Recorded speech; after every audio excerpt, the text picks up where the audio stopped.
How did the early church respond to the death of the first Christian generation?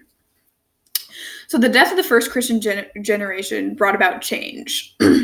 Although we might first think that the loss of everyone who knew Jesus would cause this new religion to fizzle out without a clear authority figure, it actually forced all the Christians to get serious and figure out what they really believed and how they would run the church.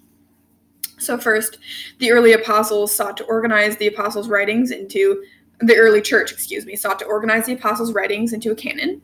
Second, they sought to establish relative authority via the idea of apostolic succession. And third, they worked to adjudicate between different opinions by the establishment of a clearer church hierarchy. Okay, so before I jump right in, we just want to understand where the church is so far. If we think of it as the metaphor of the church being like a child, it's developed somewhat, but we don't know how to walk or run yet. So the church, these early generations have died. So obviously, in the early days of the church, Christians were blessed by having Jesus and all the apostles just there. If anyone had any questions, you could just ask them. Obviously, the figure you would ask. But it couldn't last forever because eventually they died. James, who was the brother of Jesus and kind of the head of the church in his lifetime, he died in AD 62. Peter and Paul died in AD 66, and Jerusalem was sacked in AD 70. So it kind of was like boom, boom, boom. And then Christianity formally split from Judaism in AD 85. The first liturgy was established, and forms of it are still even used today. So, there's some sort of shape to this. Like, the child can crawl. There's a functioning system, but it's not perfected yet. So there was a catalytic event for my first point, which is the early church sought to arrange writings of the apostles into a canon, right? So this catalyzing event, or pretty much person, his name was Marcion. He was this rich guy. He was the son of a bishop, actually. And he made a tremendous donation of 200,000 sesterces to the church. And so they ordained him a bishop.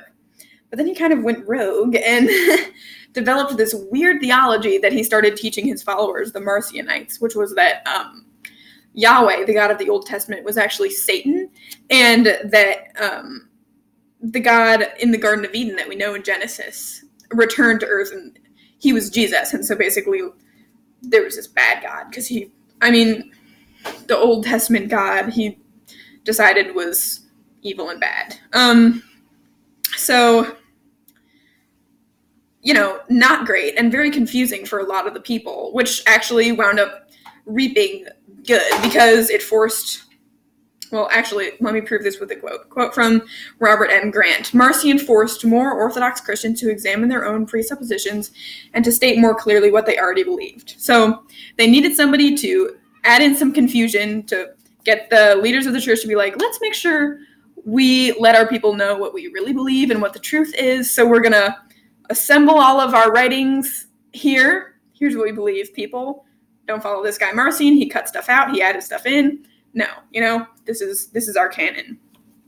Okay, on to my second point. The early church sought to establish relative authority via the idea of apostolic succession. So what is apostolic succession, you might ask? Well, here's a quote from Dr. Parker. Apostolic succession in Christianity, the teaching that bishops represent direct, uninterrupted line of continuity from the apostles of Jesus Christ.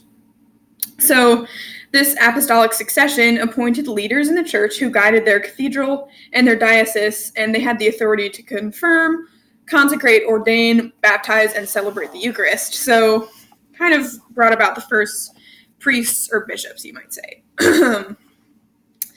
The idea of apostolic succession is both a Hebrew and a Greco-Roman sort of thing. And it comes from the idea of like lineage, or like we've learned about kleos in our lit class, like the father passing on what he has to his son. Although even in like a little bit more explicitly, like the father almost inhabiting the like next generation.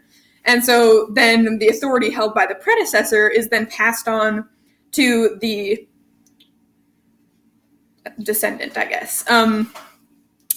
And the early church teaches that the apostolic succession was modeled for us by Jesus, who appointed followers and gave them his authority in the Holy Spirit, which we see on Pentecost.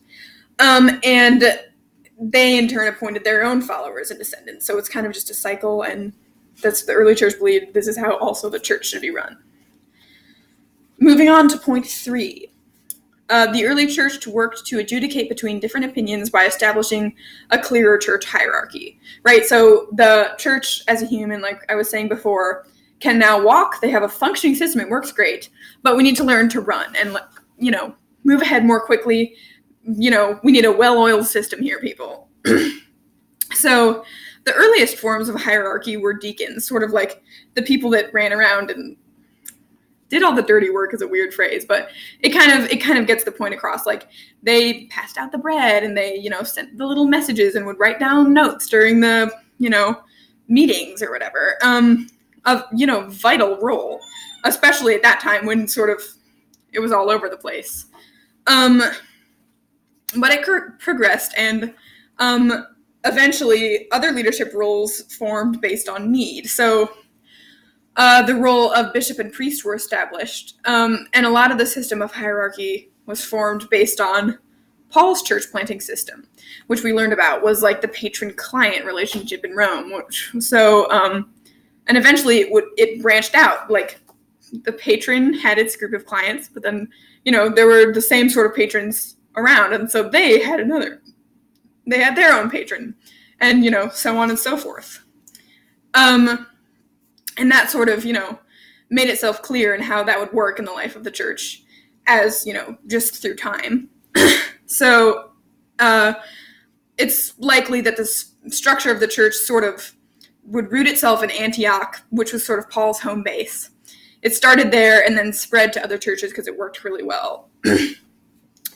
But prior to the new structure, running the church was only a part-time job.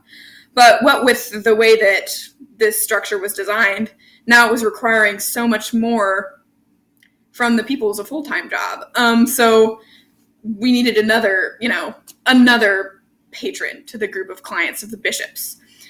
So from that arose the patriarchs, basically a few bishops who were doing well and had, maybe older and wiser, knew the ropes. And they were kind of what we would call archbishops now. Called patriarchs.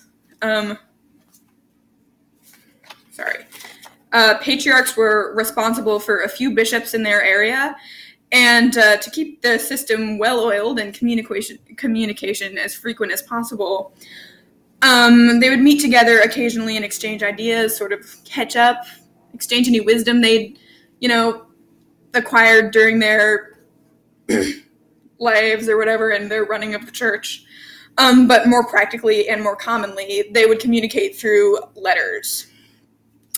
But then, according to this next point, there must have been still a little bit of a need for yet another patron to the clients, because finally there arose the idea of the bishop in Rome, which we probably would call the Pope. Since here's this quote from the Council of Sardica. Quote, "If any bishop loses judgment in some case, write to Julius, Bishop of Rome, so that if it seems proper, he may himself send arbiters, and the judgment may be made by another bishop of a neighboring province." End quote. So from there, the general formation of the church was created. It functioned well. There was, everyone had their person to go to. So in conclusion, the death of the first generation of Christians brought about change and forced the early church to solidify beliefs and systems so that everyone could get their questions answered. Thank you.